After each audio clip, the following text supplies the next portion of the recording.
Senhoras e senhores, sejam muito bem-vindos ao último capítulo da nossa série, entre muitas aspas, de vídeos sobre os bosses do Pagodera. Eu já falei sobre os bosses Free, os VIP e o Faraó, que é o último boss semanal, em ordem de dificuldade, inclusive. Ficaram faltando os 4 primeiros bosses semanais, que serão os protagonistas do vídeo de hoje. Lembrando, para quem não viu os vídeos anteriores, ou enfim, viu e esqueceu, todos os bosses semanais podem dropar item sanguíneo, exigem level 2500 para entrar, e especificamente esses 4 aqui, esses primeiros que eu vou falar no vídeo de hoje, podem ser feitos em PTs menores. Você pode matar em 5 pessoas, ou em 4, ou em 3, ou em 2, ou até sozinho, se você for muito boladão. Esse carinha aqui exige 5 pessoas, porque tem uma mecânica mais complexa, os outros 4 não necessariamente. Então, se você não conseguir formar uma PT de 5 pessoas, você pode tentar em um número inferior, se tiver dano para isso, obviamente. Então, se esse assunto te interessa, pegue sua água, fique confortável e vambora! Bom, começando com o nosso dragãozinho, ele não tem uma mecânica muito complexa. Na verdade, você vai entrar, vai bater, até que em um determinado momento, ele vai se dividir. Ele vai fazer um Kagebunshin, estilo Naruto, e vai ter 3 dragões na sua tela. Um deles vai ser o verdadeiro, e quando você matar o verdadeiro, os outros 2 desaparecem. Só que isso é uma coisa meio de sorte, porque você pode matar um e já ser o verdadeiro e os outros 2 simplesmente somem, ou você pode perder todo o tempo batendo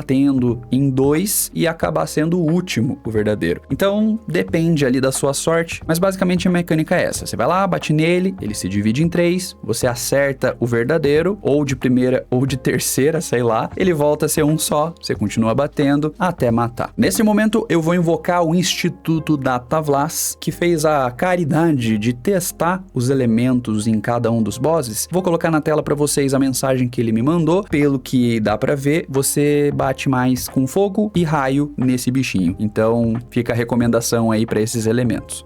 Próximo boss é o nosso querido Yeti boladão. O bicho obviamente é de gelo, então você vai cacetar ele usando fogo primariamente, mas também raio pelos testes do Vlas. E a mecânica dele é muito simples, você vai bater infinito até que vai chegar um momento em que ele vai teleportar todo mundo da sala para uma instância que vai ter um iglu. Aí você bate no iglu e depois volta para a sala do boss, bate no boss, aí ele te leva pro iglu e repete isso algumas vezes. O detalhe é que esse iglu tem algumas resistências bem peculiares, então, por exemplo, sendo RP, eu não bato sagrado. O bichinho tem uma defesa sagrado absurda, então eu bato só fogo. Vocês vão ver ali que pela minha dinâmica, eu taco GFB, GFB, GFB. No turno do maçã ou da granada, eu jogo GFB. É muito mais eficiente e, claro, com as flechas de fogo. Já no boss em si, eu volto a bater sagrado normal, porque pelos meus testes, ele toma um dano razoável. Tranquilo? Faz isso aí algumas vezes, mata o iglu, volta, mata o iglu e volta, e acabou. Já era pro boss.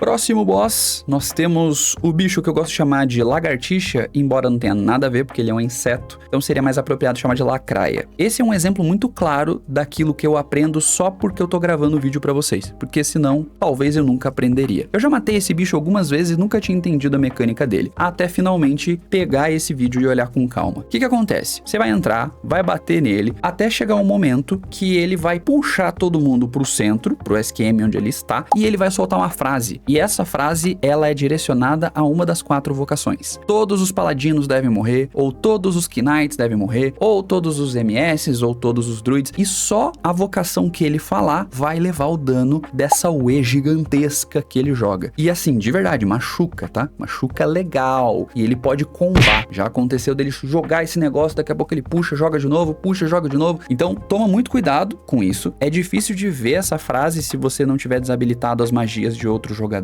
Então, ou você desabilita, ou, cara, na dúvida, puxou você, sai correndo, aí ele joga o E, depois você volta, pra você não correr o risco de ficar lendo e demorar e perder o timing de fugir do dano dele. Pelos testes do Vlas, esse bichinho aí apanha pra fogo e raio também. Na verdade, fogo e raio são 2 elementos bem consistentes nesses boss. Anyway, tá aí na tela os testes do Datavlas. Quarto e último boss é também o mais complexo deles, mas não tanto, fiquem tranquilos, é bem de boa. Você vai entrar na sala e você vai ver que existem 4 SQMs diferentes, assim, vamos dizer assim, com uma figurinha no mapa. E lá no norte, onde eu vou correndo, assim que eu entro na sala, tem esses mesmos tiles em uma determinada ordem. Quando eu entro na sala, eu já entro e canto a pedra dessa ordem pro EK, que nesse caso é o coronel. E eu falei pra ele nesse exemplo, gelo, fogo, caveira, cobra. Qual que é o papel do coronel, do EK? Ele vai ter que lurar esse boss na ordem que está lá em cima. Gelo, fogo, caveira, cobra, nesse exemplo aqui. Então ele vai lurando e eu costumo fazer o seguinte, eu vou acompanhando o EK e vou jogando Magic Wall. Rapaziada, nota do editor.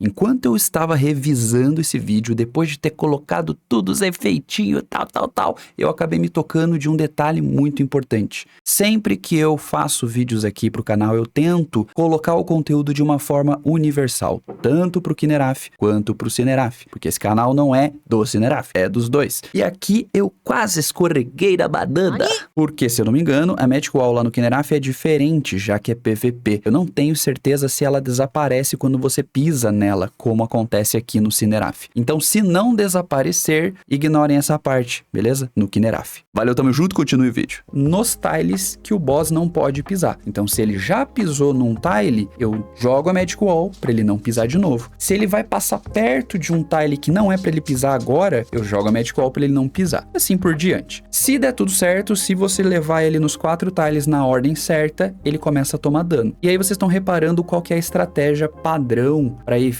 levar dano desnecessariamente, que é a seguinte: você entra na sala, uma pessoa ajuda o EK cantando a pedra e jogando as Magic Walls, os outros ficam no canto superior ali, norte ou qualquer outro canto, para não ficar levando reta à toa. É mais ou menos a formação que eu costumo ver o pessoal fazendo. Depois, o EK leva o boss pro centro, nessa posição diagonal, para evitar que ele tome a reta, porque a reta desse bicho dói pra caramba, então toma cuidado. E aí vem uma nova sequência, que é aleatória, e você canta a pedra de novo, o EK leva de novo nessa sequência, e assim por diante. Você refaz essa mesma mecânica umas 4 vezes, eu acho, ou 5, sei lá, até matar o boss. É bem tranquilo. Se você errar a mecânica, sei lá, se o boss pisar 2 vezes no mesmo SQM, ou se ele pisar na ordem errada, recomeça. Então você tem que voltar lá em cima, ver qual que é a ordem de tiles e recomeçar, levar pro primeiro, depois o segundo, depois o terceiro, depois o quarto. É bem simples em conceito, só é um pouquinho chatinha, até porque, se vocês repararem, enquanto a mecânica não tá desarmada, ele fica invulnerável. Então você não tem nem o Life Leech para poder recuperar a vida. Então o EK aqui é importante que ele tenha ou um ED para curar ele, ou a pote do 4K. Porque eu acho que sem ela deve ficar meio complicado. E sem o ED, sem a pote, deve ficar meio complicado. Invocando novamente o nosso querido Datavlas, aqui fica fácil, criatura é de fogo,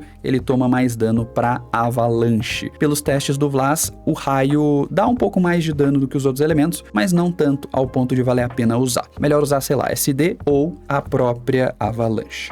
Então é isso, meus queridos. Com isso nós encerramos as aulas, os tutoriais ou sei lá, as dicas para fazer os bosses do Pagodera. Vocês estão vendo aí na tela a gente matando o faraó, mas eu não vou explicar como faz isso nesse vídeo, porque como eu disse lá atrás, já existe um vídeo no canal especificamente para esse bicho, porque aqui o buraco é mais embaixo, aqui a mãe chora e a criança não vê. Espero que esse conteúdo tenha sido útil e também torço para você dropar um sanguíneo boladão, porque é um item muito foda. Tamo junto, valeu e é nóis!